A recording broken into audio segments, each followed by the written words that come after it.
حضور اقدس صلی اللہ علیہ وسلم نے ارشاد فرمایا، کیا میں تمہیں سب سے افضل صدقہ نہ بتاؤں؟ سب سے افضل صدقہ یہ ہے کہ تمہاری بیٹی متعلقہ ہو کر تمہارے پاس لوٹا دی جائے، تمہارے سوا اس کا کوئی کمانے والا نہ ہو اور تم اس کی کفالت کرو۔ حضور اقدس صلی اللہ علیہ وسلم نے ارشاد فرمایا، کیا میں تمہیں سب سے افضل صدقہ نہ بتاؤں؟ سب سے افضل صدقہ یہ ہے تمہاری بیٹی متعلقہ ہو کر تمہارے پاس لوٹا دی جائے، تمہارے سوا اس کا کوئی کمانے والا نہ ہو اور تم اس کی کفالت کرو۔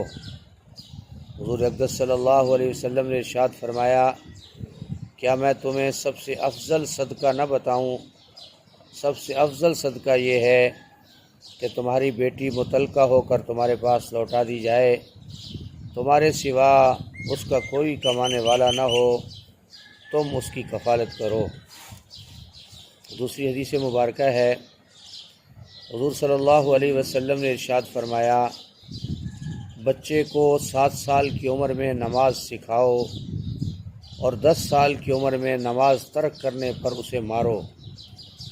حضور اقدس صلی اللہ علیہ وسلم نے ارشاد فرمایا، بچے کو 7 سال کی عمر میں نماز سکھا دو اور 10 سال کی عمر میں نماز ترک کرنے پر اسے مارو۔ حضور اقدس صلی اللہ علیہ وسلم نے ارشاد فرمایا، بچے کو 7 سال کی عمر میں نماز سکھا دو اور 10 سال کی عمر میں نماز ترک کرنے پر اسے مارو۔ اس حدیث مبارکہ میں حضور صلی اللہ علیہ وسلم نے بچوں کے بارے میں خصوصی طور پر فرمایا کہ جب ان کی عمر 7 سال کو پہنچ جائے تو تمہاری ذمہ داری میں یہ بات شامل ہے کہ تم ان کو نماز سکھا دو۔ تو میرے محترم دوستوں اور بزرگوں، نماز کا سکھانا گویا کہ اس حدیث مبارکہ کی روشنی میں والدین کی ذمہ داریوں میں یہ بات شامل ہے۔ والدین کی ذمہ داریوں میں جہاں اولاد کے لیے مال کا کمانا، ان کے خوراک کا انتظام کرنا، پوشاک کا انتظام کرنا ضروری ہے، تو اللہ کے نبی صلی اللہ علیہ وسلم کے اس فرمان میں نماز کا سکھانا بھی اس کی ذمہ داری ہے۔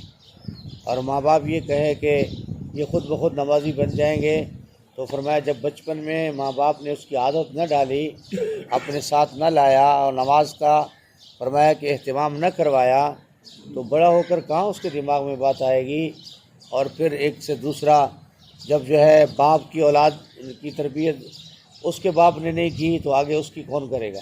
تو میرے محترم دوستوں اور بزرگوں، اللہ کے نبی صلی اللہ علیہ وسلم کے اس فرمان پر ہمیں سوچنا چاہیے کہ ہم اپنی اولاد کو کس قدر نمازی بنا رہے ہیں۔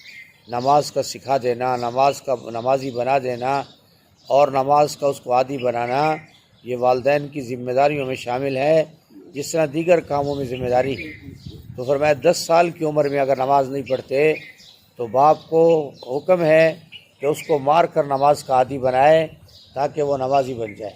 آج والدین صبح اولاد کو اٹھاتے نہیں ہیں، اگر اٹھائیں تو اٹھتے نہیں ہیں، لیکن فرمایا اگر ایک تو لگا دی جائیں تو فوراً اٹھ کر نماز پڑھیں گے، 2-4 دن کے اندر اندر فرمایا عادی بن جائیں گے۔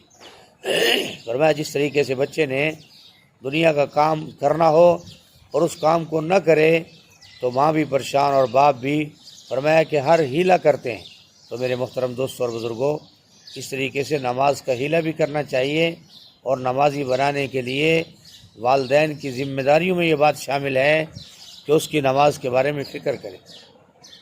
اللہ پاک قرآن کریم میں کہہ رہے ہیں کہ ایمان والے لوگوں، اپنے آپ کو اور اپنی اہل کو جہنم کی آگ سے بچاؤ۔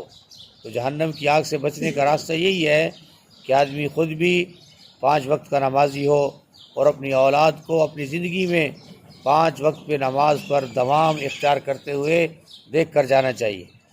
تو اللہ کے نبی صلی اللہ علیہ وسلم نے فرمایا کہ 7 سال کی عمر میں نماز اس کو سکھاؤ اور 10 سال کی عمر میں نماز نہ پڑھنے پر، ترک کرنے پر اسے مارو۔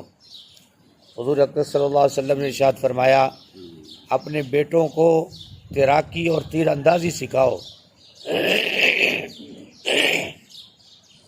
حضور اقدس صلی اللہ علیہ وسلم نے ارشاد فرمایا، اپنے بیٹوں کو تیراکی اور تیر اندازی سکھاؤ، مومن عورت کا بہترین گھریلو کھیل چرخہ کاٹنا ہے، اور جب تمہارے ماں باپ بیک وقت تمہیں بلائیں تو اپنی ماں کے پاس چلے جاؤ۔ حضور اقدس صلی اللہ علیہ وسلم نے ارشاد فرمایا، اپنے بیٹوں کو تیراکی اور تیر اندازی سکھاؤ، اور مومن عورت کا بہترین گھریلو کھیل چرخہ کاٹنا ہے، اور جب تمہارے ماں باپ بیک وقت تمہیں بلائیں تو اپنی ماں کے پاس چلے جاؤ۔ اس حدیث مبارکہ میں بھی فرمایا 3 عمل بتائے اللہ کے نبی صلی اللہ علیہ وسلم نے۔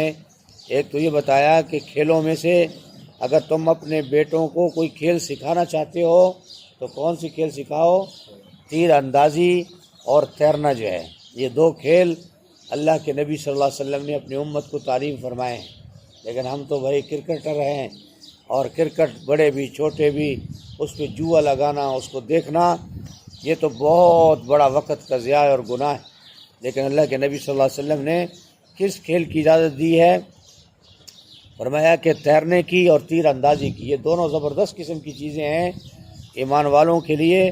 فرمایا اگر اس کو سیکھیں۔ اور دوسری بات فرمائی کہ عورت کا بہترین جو ہے کھیل کیا ہے؟ گھر میں چرخہ کاٹنا ہے۔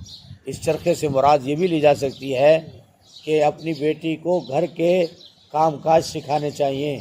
ایسا نہ ہو کہ اس کو بیاہ دیا جائے اور اگلے گھر میں جا کر وہ نہ روٹی پکا سکے نہ اس کی خدمت کا مزاج ہو۔ آج جتنی بگاڑ پیدا ہو رہی ہے، طلاقیں ہو رہی ہیں، فرمایا اسی وجہ سے کہ گھر کے اندر جو ہے بیٹی جب دوسرے گھر میں جاتی ہے تو اس کا مزاج ہی کام کا نہیں ہوتا، نہ اس کا کام کا مزاج ہے اور نہ وہ کام کرنا چاہتی ہے۔ بس جاتے ہی ایک لین بنا دیتی ہے کہ ہم نے الگ ہونا ہے، الگ ہو کر بس ہم بہت سونا کا محل بنا لیں گے اور پھر آگے اوپر اس پر چڑھ جائیں گے۔ تو میرے محترم دوستوں اور بزرگوں، اللہ کے نبی صلی اللہ علیہ وسلم نے فرمایا کہ گھر میں بہترین عورت کا کھیل کیا ہے؟ گھر کا کام کرنا، چرخہ کاٹنا اور دیگر امور جو ہیں اس کو سنبھالنا۔ تیسری بات اس حدیث میں یہ ارشاد فرمائی کہ جب جو ہے تمہارے والدین بیٹے کو بلائیں، ماں بھی اور باپ بھی بیک وقت بلا لیں، تو بیٹے کا حق کیا ہے کہ وہ پہلے ماں کے پاس جائے۔ اللہ نے ماں کو کتنی عظمت نصیب فرمائی ہے کہ ماں کے پاس پہلے جائے، اس کی بات کو سنے، پھر باپ کے پاس جائے، تاکہ جو ہے فرمایا کہ ماں جس نے جو ہے اس کے لیے تکلیفیں برداشت کی، مشقت برداشت کی، اس ماں کا فرمان پورا ہو سکے۔ تو حضور صلی اللہ علیہ وسلم کے ارشادات میں ہمیں جو ہے فرمایا، جو ہم ہر روز سنتے ہیں، تو اللہ سے عمل کی توفیق مانگا کریں۔ جو قرآن میں بار بار ہے نا، اللہ سے فضل مانگو، اللہ سے فضل مانگو۔ اللہ اپنے نبی کو کہہ رہا ہے کہ مجھ سے فضل مانگو، تو سوال کرنے سے اللہ عطا فرماتا ہے۔ تو میرے محترم دوستوں اور بزرگوں، انسان کو اللہ رب العزت سے جو ہے ہر وقت مانگتے رہنا چاہیے، اور ہر چیز مانگے، رزق بھی، اولاد کی تربیت بھی۔